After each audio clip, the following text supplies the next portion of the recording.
KRI Brawijaya dan KRI Prabu Siliwangi adalah dua kapal perang terbaru yang akan memperkuat TNI Angkatan Laut Indonesia. Keduanya akan menjadi kapal perang terbesar yang dimiliki Indonesia saat ini. Meski bekas, kapal ini masih terbilang muda. Marcantonio Colonna baru diluncurkan tahun 2022, sementara Ruggiero di Lauria bahkan lebih muda, baru diluncurkan Oktober 2023. Indonesia memilih kapal ini karena butuh kapal yang siap pakai sekarang. Kalau pesan kapal baru harus menunggu 2 atau 3 tahun lagi. Itulah sebabnya Angkatan Laut Italia menjual kapal ini dan mereka memesan lagi untuk mengganti yang dijual. Kapal ini memiliki panjang 143 meter, lebar 16 meter, dengan berat penuh 6.270 ton. Sebagai perbandingan, kapal perang kita yang lain lebih kecil. KRI Marta Dinata panjangnya 105 meter, sementara KRI Ahmad Yani hanya 113 meter. Saat bertugas, kapal ini akan menjadi kapal perang terbesar dalam jajaran TNI AL.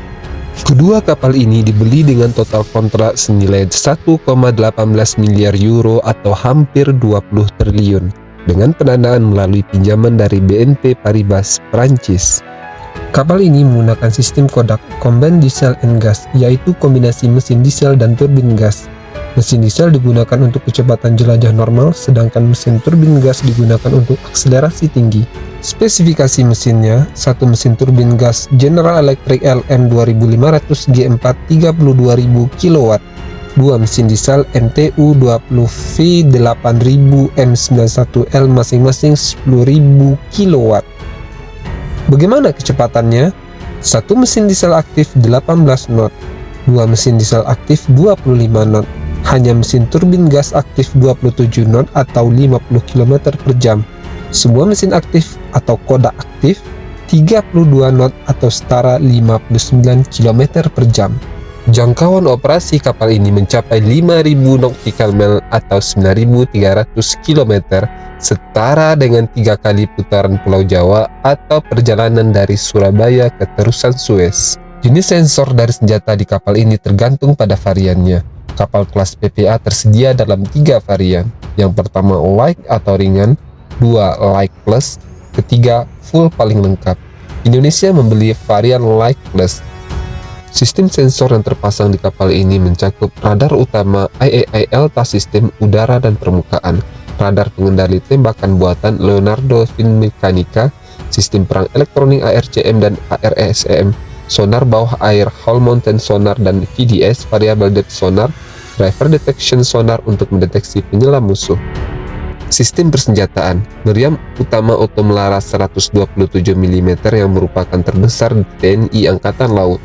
Meriam sekunder oto melara 76 mm, dua kanon multiguna 25 mm untuk pertahanan udara dan melawan kapal kecil.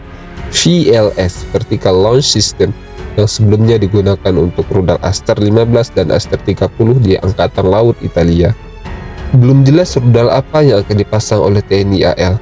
Kontrak pembelian ini tidak mencakup rudal, jika kemungkinan akan ada pembelian terpisah untuk melengkapinya. Kapal kelas PPA ini juga mampu membawa helikopter. Selain di atas geladak, helikopter juga bisa disimpan di hanggar. Untuk helikopter seukuran S565 Panther, kapal ini bisa membawa 2 unit. Namun, helikopter tidak termasuk dalam paket pembelian kapal ini. Jumlah awak kapal tergantung dari varian. Varian light cukup untuk 90 orang, varian full perlu 120 orang karena jumlah radar, sensor, dan persenjataannya lebih banyak. Jika diperlukan, kapasitas maksimum bisa mencapai 203 personel. Dengan tambahan tempat tidur, ini memungkinkan kapal membawa pasukan marinir atau personel tambahan dalam misi tertentu. Jadi, setelah melihat berbagai aspek, kapal ini bisa kita simpulkan bahwa KRI Brawijaya dan KRI Prabu Siliwangi adalah tambahan kekuatan signifikan bagi TNI AL. Meski bekas, kapal ini masih sangat baru dan dilengkapi teknologi modern. Untuk detail lebih lanjut, termasuk sistem persenjataan yang akan digunakan oleh TNI AL, kita harus menunggu informasi resmi. Bagaimana pendapatmu tentang kapal perang terbaru Indonesia ini? Apakah ini langkah yang tepat? Tulis pendapatmu di kolom komentar.